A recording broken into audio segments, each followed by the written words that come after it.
Well, a day after the provincial budget, and people are taking a long, hard look at their own finances. This budget is full of tax hikes, fee increases, and cuts. One local finance expert added up all of those hikes and cuts and found some sobering numbers. Sean Stack from SR Stack & Company says this budget will cost families thousands of dollars. For example, it'll cost a family of 3 with one on the way just over $6,000.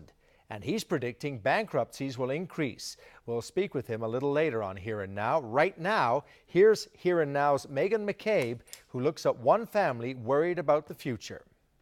Now that the budget has dropped, the people of the province are talking about it and breaking down the numbers to see how much it'll cost them. And they're learning it's going to be more expensive to live here in this province.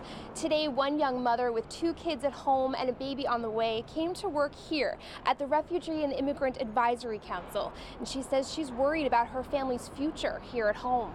It's probably going to cost us between $5,000 and $7,000 in the next year alone, which is the majority. Actually, it's more than our expendable income. Like it's going to cut into our food budget. Natasha Blackwood and her husband Aaron both work and have 2 kids, 8-year-old Lucy and 3-year-old Nina, with the baby due in the fall.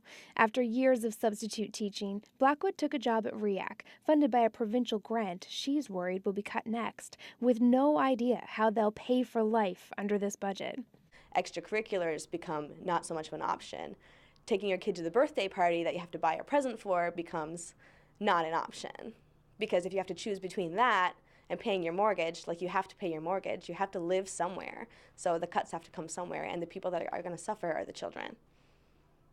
How do you feel? Angry. I'm really mad. We worked really hard for a really long time. We pay our taxes.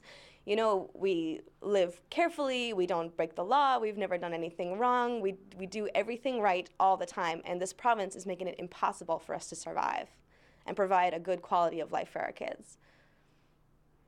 Natasha Blackwood says her family is a good example of how families will be hit, how they'll have less money to spend in places like these. Megan McCabe, CBC News, St. John's.